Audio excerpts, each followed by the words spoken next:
오늘이 이제 사도행전 마지막 시간이네요. 그래서 이제 마지막 이 시간인데, 말씀의 제목은 바울의 로마전도. 바울의 로마전도라는 말씀의 제목으로 이 시간 은혜 나누는 시간 갖도록 하겠습니다. 바울이 어디를 전도했다고요? 로마를 전도한 대목이에요. 그래서 사도행전 28장 16절에서부터 31절은 이제 내용상으로는 세 개로 나눌 수가 있겠는데, 20절까지는 바울이 로마에서 어떻게 전도를 했는가 하는 그 상황을 설명을 하고 있습니다. 그리고 이제 21절에서부터 24절까지는 바울의 전도에 대한 그 로마에 있었던 사람들의 반응이 나와 있어요. 반응이 어떻게 됐을까? 그런데 이제 마지막으로 25절에서부터 31절까지는 유대인들의 불신으로 말미암아 복음이 이방 땅으로 전도가 되는 거예요. 이것에 대해서 이제 내용상으로 세 개로 나눌 수가 있겠는데, 첫 번째 대지로 와가지고 바울이 이제 로마에서 전도한 상황을 설명을 하고 있어요. 바울이 로마에 있을 때에 새 집에 갇히게 되었다는 건데, 오늘날로 얘기하면 가택연금이죠. 가택연금. 그렇게 된 거예요. 그 말씀이 16절의 말씀인데, 16절 보시면 우리가 로마에 들어가니 바울은 자기를 지키는 한 군사와 함께 따로 있게 하더라. 바울이 마침내 그렇게 대망하였던 어디에 도착을 하게 됐어? 이제 로마에 도착을 한 거예요. 로마. 그 당시에 최고의 선진국이라고 할 수 있는 로마. 모든 길은 어디로 통한다 라는 말이 있었냐면 로마로 통한다 라는 말씀이 있을 정도로 굉장히 화려한 문명이 있었던 로마에 도착을 하게 됐습니다. 그때 로마에 도착을 하니까 백부장이 바울을 특별히 신임을 해가지고 많은 군사를 붙여준 것도 아니고, 군사 몇 명을 붙였는가 하면 몇 명을 붙였어요. 거기 바울은 자기를 지키는 한 군사 한 명을 옆에다 붙이고 따로 있도록 허락을 한 겁니다. 따로 있도록. 그만큼 백부장이 앞에 그 멜리데 섬에서 있었던 것, 또 그 배에 있어서 있었던 모든 사건들을 보고서 바울을 더 어떻게 됐다는 거예요? 신임하게 되었다는 거죠. 그러니까 군사 한 명만 바울 옆에 붙여놓고 따로, 모르겠어요. 뭐 학자들마다 의견이 다르기는 한데, 백부장이 손수 뭐 셋집 얻었다는 견해도 있고, 아니다 바울이 얻었다는 견해도 있는데, 어떻게 됐을 것 같아요? 여러분 생각은 어떻게 됐을 것 같아요? 죄수의 신분이고, 바울이 뭐 그때 당시 돈이 있었겠어요? 없었겠어요? 없었죠? 그러니까 아무래도 로마에서 뭐 마련을 했든지, 아니면 로마에 있는 성도들이 마련을 했든지, 뭐 어떻게 됐든지 그건 중요한 것 같지 않고, 정확하게는 새 집을 얻어가지고 거기서 이제 바울이 따로 있게 되었고, 따로 있게 되니까요, 가택에 연금이 되어 있는 상태이기는 하지만 자유롭게, 어느 정도 자유가 허락이 된 겁니다. 만날 수 있는 사람도 만나게 되었고, 자유롭게 다른 사람과 대화도 하고 교제도 할 수 있는 그런, 어떻게 보게 되면 특혜를 얻은 거예요. 특혜도 이런 특혜가 없었지요. 그래서 사흘이 지나고 난 다음에 유대의 높은 자들을 청해가지고 어떻게 자기가 로마에 오게 되었는가를 자초지종을 설명을 하면서 전도할 목적으로 그 로마에 있었던 유대의 높은 사람들을 초청을 한 거예요. 그 말씀이 17절에 있는 말씀이네요. 17절 한번 읽어보시겠어요? 사흘 후에 바울이 유대인 중 높은 사람들을 청하여 모인 후에 이르되, 여러분 형제들아, 내가 이스라엘 백성이나 우리 조상의 규모를 배척한 일이 없는데 예루살렘에서 로마인의 손에 죄수로 내어준 바 되었으니. 사흘이 지나고 난 다음에 이제 바울이 유대인들 중에서 가장 영향력이 있는 높은 사람들을 자기 집에 초청을 한 거지요. 나갈 수가 없으니까요. 자기 집에 초청을 해가지고 얘기를 하는 겁니다. 뭐라고 얘기를 하는가? 왜 자기가 이렇게 로마에 오게 되었는지 그 자초지종을 설명을 하는 거예요. 사도 바울의 설명은 이제 18절에서부터 오늘 17절에서부터 20절까지 쭉 왜 잡혀오게 되었는지 그것에 대해서 설명을 하고 있어요. 18절부터 20절까지 다시 한번 읽어보시겠어요? 18절, 20절. 로마인은 나를 신문하여 죽일 죄목이 없으므로 놓으려 하였으나 유대인들이 반대하기로 내가 마지 못하여 가이사에게 호소하기요 내 민족을 송사하는 것이 아니로라. 이러므로 너희를 보고 함께 이야기하려고 청하였노니 이스라엘의 소망을 인하여 내가 이 쇠사슬에 매인 바 되었노라. 예, 바울이 왜 자기가 로마에 오게 되었는지를 몇 가지를 설명을 하는데, 첫 번째는 17절에 있는 것처럼, 17절 중반절에 있는 것처럼 자기는 이스라엘 백성이나 그 조상들의 규모를 어긴 일이 없다는 거예요. 곧 유대의 법을 어긴 일이 있다고요, 없다고요? 없다고 얘기를 하고 있어요. 17절 중반절에서 그랬잖아요. 여러분 형제들아, 내가 이스라엘 백성이나 우리 조상의 규모를 배척한 일이 없었다는 거예요. 그런 일이 없었고, 두 번째는 뭔가?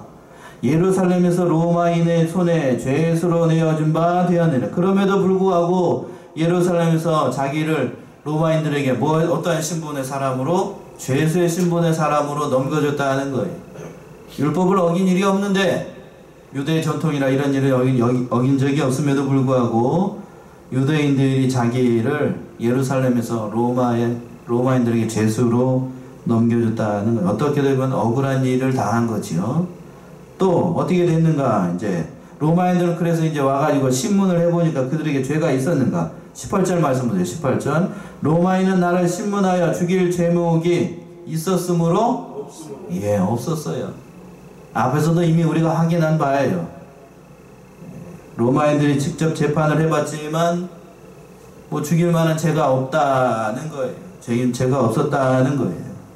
그런데 죄가 없음에도 불구하고 놓아주려고 했더니 누가 반대를 했는가? 19절 말씀 보게 되면 유대인들이 반대하기로. 누가 반대를 했어요? 유대인들이 반대. 같은 동족이었던 유대인들이 같은 동족으로부터 이런 모함을 받고 있는 거예요. 반대를 하니까, 유대인들이 반대하니까 마지못하여서 누구에게 하소연을 했냐라고 하면 가이사에게 호소했다는 그런 말씀이에요. 이 말씀 자체가 또 어떤 의미에서는 안타까운 거죠. 안타까운 거예요. 같은 민족으로부터 배척을 받아가지고 가이사에게 호소할 수밖에 없는 안타까운 사도 바울의 심정이었습니다. 그래서 이제 또 그 19절 하반절에서 보게 되면 호소한 이유가 무엇인가 하면 그 19절 하반절에 내 민족을 송사하려는 것이 아니다는 거예요. 내 민족을 송사하려는 목적이 아니라고 하는 거예요. 나의 그 혈족을 송사하려는 목적이 아니라 오직 한 가지 이유에 송사하는 이유가 무엇인가 하면 20절에 있는 것처럼 이스라엘의 소망이 누구인가를 밝히기 위해서 자기가 쇠사슬에 매였다는 거예요. 그 말씀이 20절의 말씀이에요. 20절 보시면 이러함으로 저희를 보고 함께 이야기하려 청하였노니 이스라엘의 소망을 인하여 내가 이 쇠사슬에 매인 바 되었노라. 이스라엘의 소망, 이스라엘이 그렇게 기다리고 있는 소망이 무엇인가 하게 되면 이것에 대해서 서로 의견 차이가 있기 때문이라는 거예요. 사도 바울은 이스라엘의 소망이 누구라고 주장을 하고 있고 메시아가 누구라고 주장을 하고 있는 거고 예수다라고 주장을 하고 있는 거고, 유대인들은 이스라엘의 소망, 그들이 기다리고 있는 메시아가 예수다, 예수가 아니다? 예수가 아니다는 거예요. 그 소망의 차이라는 거예요. 자기는 이스라엘이 기다리고 있는 메시아는 곧 우리 관점에서 그리스도는 누구라는 것이고 예수다는 것이고, 유대인들은 예수다, 예수가 아니다, 예수가 아니다는 거예요. 이것이 서로의 관점의 차이가 있기 때문에 사도 바울이 이것을 보이기 위해서 자기 자신이 쇠사슬에 매인받았다라고 하는 거예요. 이 말을 듣고, 이런 주장을 듣고 유대인들이 어떻게 했는가? 그 로마에 있었던 유대인들이 어떻게 반응을 하는가를 보셔요. 그 말씀이 21절에 있는 말씀이네요. 21절 한번 읽어보시겠어요? 저희가 가로되 우리가 유대에서 내게 대한 편지도 받은 일이 없고 또 형제 중 누가 와서 내게 대하여 좋지 못한 것을 과든지 이야기한 일도 없느니라. 예, 그래서 이제 멀리 있는 그 로마이니까요, 거기까지는 그 유대의 어떠한 공식적인 사도 바울에 대한 언급이 없었다는 것, 편지가 없었다라고 하는 것은 공식적인 언급, 공식적인 문서가 사도 바울에 대해서 어떠한 것을 해달라는 그런 공식적인 문서가 로마에 도착한 것이 없다는 거고, 또 누가 와서 너에 대해서 악한 말을 한 적도 있었다, 없었다? 없었다라고 하는 겁니다. 그래서 아무 말도 너에게 대해서 들은 것이 없으니까, 곧 선입견이 없으니까, 편견이 없으니까, 네가 어떠한 생각을 가지고 있는지 우리가 좀 들고서 생각해 보겠다고 하는 거예요. 들어보고서 네가 어떠한 생각을 가지고 있는지. 그 말씀이 22절에 있는 말씀이에요. 22절 한번 읽어보세요. 이에 우리가 너희 사상이 어떠한가 듣고자 하노니 이 파에 대하여는 어디서든지 반대를 받는 줄 우리가 알미라 하더라. 예, 그래서 사도 바울이 주장하고 있는 것이 무엇인지를 정확하게 한번 네가 지금 이 시간부터 얘기를 해보라는 거예요.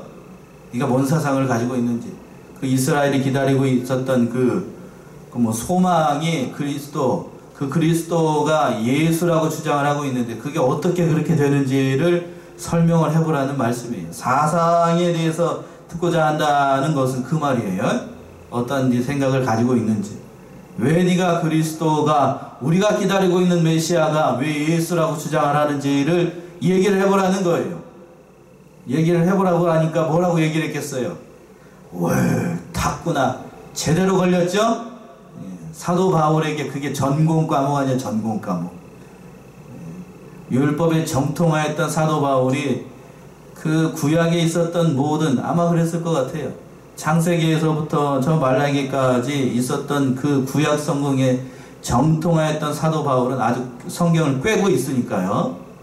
거기에 있었던 모든 선지자의 글과 그 모든 것들이 얘기하고 있는 것이 그 그리스도가 예수라고 하는 것을 아주 논리정연하게 얘기를 했을 거예요. 안타까운 건 뭔가 하면 그 논리정연한 글을 누가가 정확하게 기록하지 않고 간략하게 어디처럼 기록하고 있어요?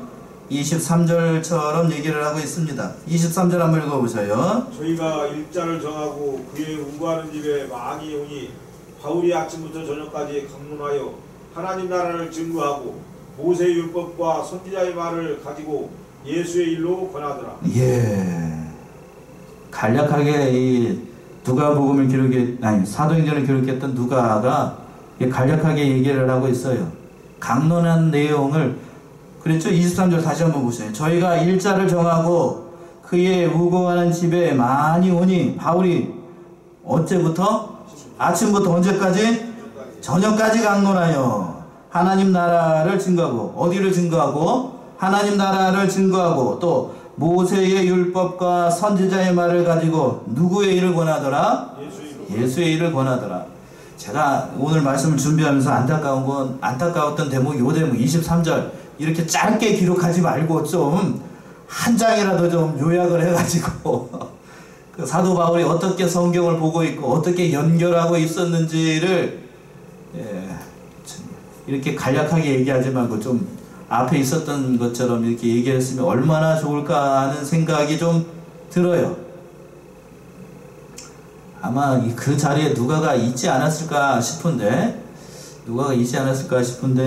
그거를 이렇게 기록하지 않았던 거는 좀 아쉬워요. 여러분들 안 궁금하시나요?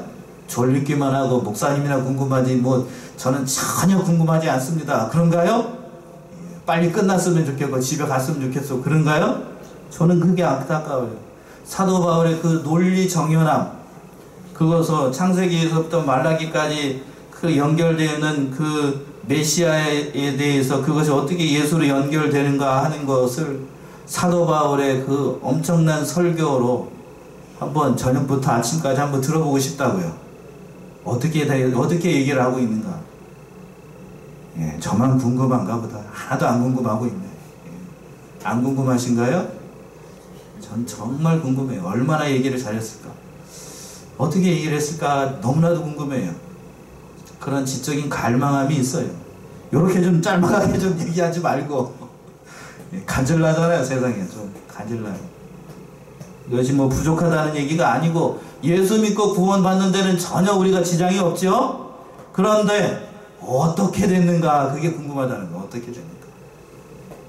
저는 그런 대목들이 궁금해요. 오늘 말씀을 연구하면서 이거 좀 한자라도 좀 더 쓰지, 한자라도 좀 더 기록하지, 저 같은 사람을 위하여서 그렇게 했으면 얼마나 좋았을까 하는 생각이 좀 들었어요. 그 말을 듣고 사도 바울이 아침부터 언제까지? 전혀까지 있었던, 오늘날로 얘기하면 사경회죠. 사경회 그 말씀을 듣고 어떠한 일이 발생을 했는가. 그 말씀이 24절에 있는 말씀. 23절 한번 읽어보세요. 24절. 그 말을 믿는 사람도 있고 믿지 아니하는 사람도 있어. 예. 사도 바울의 놀라운 그 신학이 묻어나는 그 논리정연한 그 말을 듣고서 그 말을 믿는 사람도 있고 또 어떤 사람도 있더라? 어떻게 여기서 보게 되면 좀 아이러니하지 않아요? 사도 바울이 말씀을 전함에도 불구하고 사도 바울의 말을 믿는 사람도 있고 믿지 않는 사람도 있다는 거예요. 이게 하나님의 역사예요. 그러니까 여러분들이 하나님의 말씀을 전할 때에 누구에게 하나님의 말씀을 전했어요? 복음을 전했어요. 그러면 그 사람이 당연히 어떠한 결과가 발생을 한다? 믿는 사람도 있게 되고 어떤 사람도 있다? 당연히 어떤 사람이 있다? 믿지 않는 사람이 많아요. 예수님의 말씀을 전했을 때에도 믿는 사람이 많았어요? 믿지 않는 사람들이 많았어요? 믿지 않는 사람들이 많았어요. 그렇다라고 하게 되면 사도 바울이 이 말을 듣고서 이 로마에 있었던 사람들 중에 믿는 사람이 많았을까요? 믿지 않는 사람이 많았을까요? 당연하겠지요. 그렇다라고 하면 그 논리 그대로 저와 여러분들이 이제 3월달에 됐으니까 전도를 하게 되면 여러분들은 예수님 같은 실력이 없고 누구 같은 실력이 없죠? 사도 바울 같은 실력이 없어요. 이 실력 없는 사람이 말씀을 전하면 당연히 믿는 사람이 많을까요? 믿지 않는 사람이 많을까요? 믿지 않는 사람이. 여기서부터 아멘이 안 되시는가 보다. 당연히 그러면 내가 말씀을 전했는데도 다른 사람이 이상한 반응을 보인다 그러면 낙심하거나 또 두려워하거나 뭐 그것 때문에 시험이 들거나 할 필요가 있다 없다? 없다는 거예요. 당연한 거예요. 그런 반응이 오는 건 당연한 거예요. 낙심하지 말고 우리는 그냥 뭐 하기만 된다? 전하기만 하면 돼요. 그 전했으면 그 전한 걸 가지고 하나님이 역사를 하셔요. 일을 하신다고요. 그거를 듣고서 믿고서 구원을 얻든지 그리고 듣고 믿지 않고서 멸망의 길로 가든지 그 선택은 누구에게 있어요? 우리는 전했으니까 그 모든 책임은 듣는 사람한테 달려있는 거예요. 이제부터. 그때부터는 누가 하시는가? 성령이 하시는 거고 그 사람이 하는 거예요. 그 사람이 이제. 우리는 전할 책임만 있는 거예요. 그래서 이제 그 말을 듣고 그 분란이 일어나는 것을 보고 서로 의견이 맞지 않아가지고 막 얘기를 하는 것을 보고서 25절 한번 보세요. 25절. 서로 맞지 아니하여 흩어질 때에 바울이 한 말로 일러 가로되 성령이 선지자 이사야로 너희 조상에게 말씀하신 것이 옳도다. 예, 서로 의견이 맞지 않으니까 쉽게 얘기하면 예수가 그리스도다라고 사도 바울은 전했을 거예요. 아주 간단하게 그렇게 얘기를 했는데 그것을 그들이 믿었던 사람이 있고 어떤 사람이 더 많았다? 믿지 않는 사람들이 많았어요. 그것을 보고서 사도 바울이 26절과 27절과 같이 얘기를 하는 거예요. 26절, 27절 한번 읽어보세요. 일러스되 이 벽생에게 가서 말하기를 너희가 듣기는 들어도 도무지 깨닫지 못하며 보기는 보아도 도무지 알지 못하는도다. 이 백성들의 마음이 완악하여져서 그 귀로는 둔하게 듣고 그 눈을 감았으니 이는 눈으로 보고 귀로 듣고 마음으로 깨달아 돌아와 나의 고침을 받을까 함이라 하였으니. 예, 이사야 6장 9절과 10절에 있는 말씀을 인용한 말씀인데 조금 한번 찾아보셔요. 좀 내용이 조금 다를 수가 있어요. 이사야 구약성경 이사야 6장 9절하고 10절 어느 분이 한번 찾아서 읽어보셔요. 여호와께서 가라사대 가서 이 백성에게 이르기를 너희가 듣기는 들어도 깨닫지 못할 것이요 보기는 보아도 알지 못하리라 하여 이 백성의 마음으로 둔하게 하며 그 귀가 막히고 눈이 감기게 하라. 염려컨대 그들이 눈으로 보고 귀로 듣고 마음으로 깨닫고 다시 돌아와서 고침을 받을까 하노라. 예, 강팍해져 있는 그 유대인들을 보고서 이사야 선지자를 통해서 예언한 그러한 말씀이에요. 그 말씀 그대로 이루어지는 거예요. 마음이 강팍한 사람들은 복음의 말씀을 듣고도 어떻게 된다고? 더욱더 강팍해져 가지고 망하는 길로 가게 되고 듣기는 들어도 보기는 보아도 알 수가 없다는 거예요. 영영 깜깜한 길로 간다는 겁니다. 불쌍한 사람들이죠. 이러한 예언의 말씀들이 사도 바울이 이사야 선지자가 예언한 말씀들이 오늘 이 시간 여기에서도 어떻게 되고 있더라? 이루어지고 있다는 거예요. 그러니까 우리가 하나님의 말씀을 이제 전하게 되면은 그런 반응이 있다는 것은 당연한 거예요. 우리가 그 중에서 하나님의 그 구원의 말씀을 듣고 예수를 믿는 사람이 되었다라고 하는 것이 얼마나 큰 은혜를 받고 있었는지를 잘 드러내는 그런 말씀이에요. 그렇게 유대인들이 강팍하게 나가니까 그 복음이 어디로 향하게 되었는가 하면 그 복음이 어디로 향하게 됐는가? 그래서 복음이 이방으로 넘어가게 되는 거예요. 28절의 말씀이 그 말씀이에요. 28절 한번 읽어보셔요. 그런즉 하나님의 이 구원을 이방인에게로 보내신 줄 알라. 저희는 또한 들으리라 하더라. 예, 그런즉 하나님의 구원이 어디로 보냈다고 이제? 이방인에게 가는 거예요. 유대인들이 강팍하게 되니까, 강팍하게 그 그리스도가 예수다는 사실을 믿지 않으니까 그 복음이 이제는 유럽으로 건너가고, 유럽에서 어디로 건너가게 되냐면 유럽 대륙을 건너서 어디로? 대서양을 건너서 어디로? 미국으로 가게 되고, 미국이 이제 미국에 있던 복음이 태평양을 건너서 동방의 조그마한 나라 어디?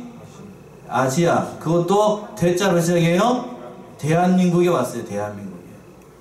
여러분들이 이 복음의 말씀을 들을 때에 여러분들 어떻게 생각할지 모르지만 미국에서도 여러 개 보세요. 처음에 신앙의 자유를 찾아서 영국에 써 있었던 메이플라워를 타고 미국으로 건너갔던 사람들이 대부분 다 보수 신앙을 가지고 있었던 사람들이에요. 그런 사람들이 미국의 주류를 이루고 있다가 한국이라는 나라를 들어왔던 그 대부분의 신학자들, 그때 당시에 구한말 시대 때 들어왔던 사람들이 대부분 미국에서 보수적이면서도 가장 성경적으로 뛰어났던 그런 사람들이 우리나라에 들어와요. 이른바 미국의 북장로교 계통, 장로교에 정통했던 그런 사람들이 우리나라에 많이 들어와요. 그래서 우리 대한민국은 무슨 교가 많냐면 기독교 교파 중에서도 대한예수교 장로회가 많아요. 미국은 어떤 파들이 많고 침례교가 많아요. 침례교가 많은데 우리는 하나님의 은혜죠. 하나님의 은혜. 가장 어떻다고 생각하는 보수적이라고 하는 북장로교 계통에 들어와서 그 선교사들이 들어와가지고 이 모든 것들이 다 하나님의 은혜였어. 하나님의 은혜. 그러니까 그러한 신앙관과 그러한 성경적인 사상을 갖고 있는 사람들을 하나님께서 사용을 하신 거예요. 그러니까 지금 보게 되면 인구 대비로 보게 되면 미국 다음으로 우리가 선교사를 많이 보내고 있다라고 하는데 인구 대비로 보게 되면 어느 나라가 더 많이 보내고 있어요? 우리나라가 훨씬 더 많이 보냅니다. 대한민국이라고 하는, 우리는 여기 안에 있으니까 이게 얼마나 큰 건지 잘 모르지만 대한민국이라고 하는 여권을 가지고 가게 되면 모르는 나라가 없어요. 모르는 나라가 없을 정도입니다. 제가 봤을 때에 지금 오늘 어디에서 무슨 일을 하고 있잖아요. 그쵸? 이렇게 하고 있죠. 둘 중에 하나일 거예요.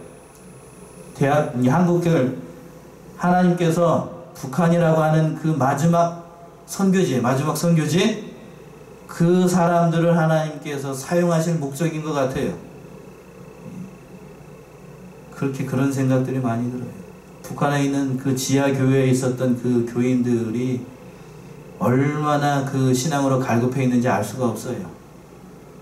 그 사람들이 이제 본물 터지듯이 터지게 되면, 마지막 선교 여정지로 나가는 그 사람들을 찾아보게 되면 그 사람들을 통해서 하나님께서 마지막 그 땅끝까지 복음을 전파하는 그 사명을 그 사람들을 통해서, 북한에 있는 그 사람들을 통해서 하실 것 같아요. 마지막 선교 여정. 왜 그럴까요? 우리 대한민국은 이제 배가 불러가지고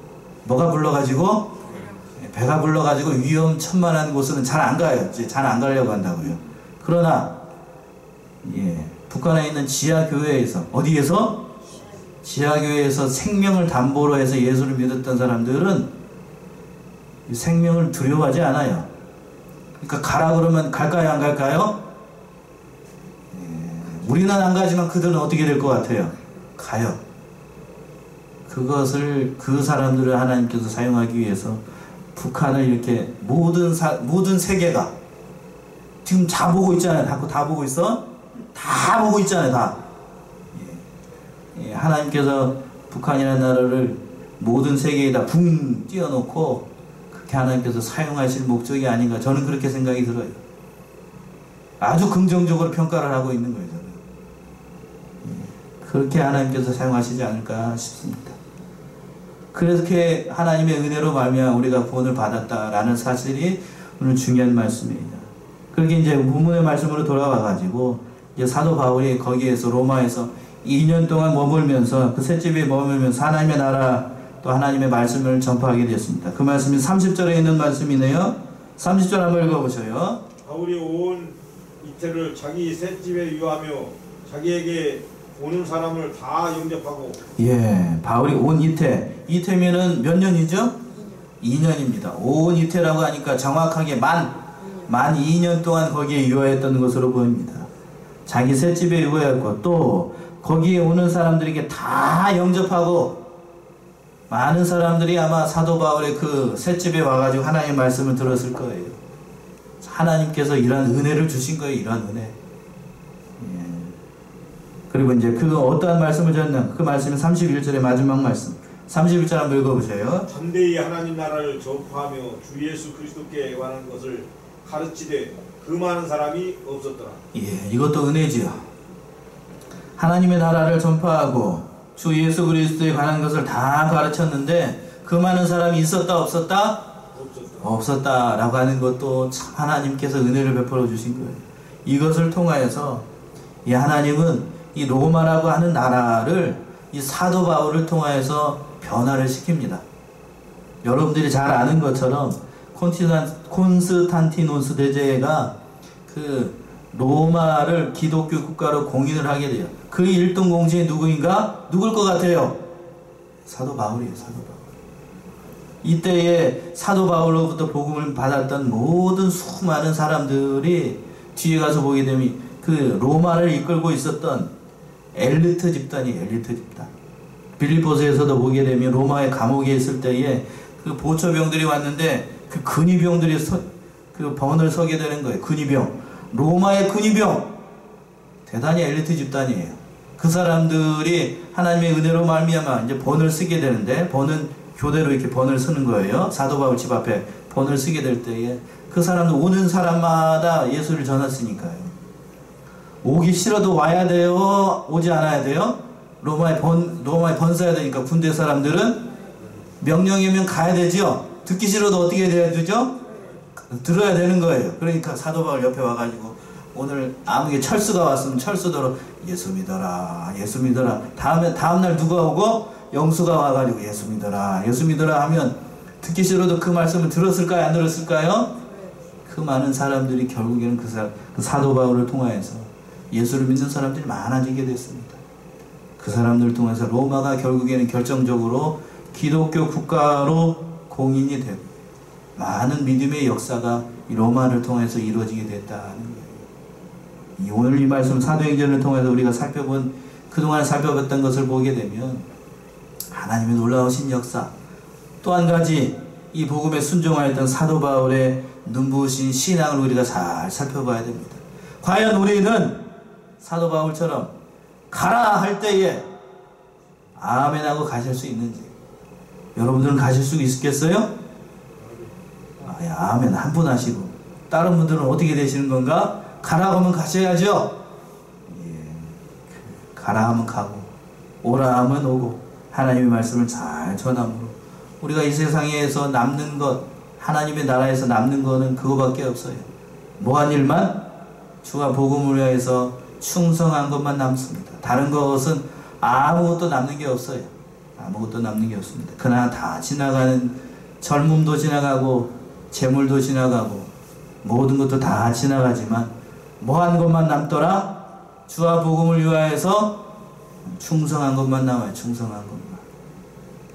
저도 시작한 지는 얼마 안 됐지만 이게 참 이것만 남는다라고 생각을 하니까 다시 한번 이 일에 대해 충성해야 되겠다는 생각이 들었습니다. 우리 사랑하는 양문의 성도님들도 이 사실을 기억하고 주와 복음을 위하여서 헌신하며 또 하나님 앞에 영광을 올려드리는 저와 여러분들 다 되시기 바랍니다. 기도하겠습니다.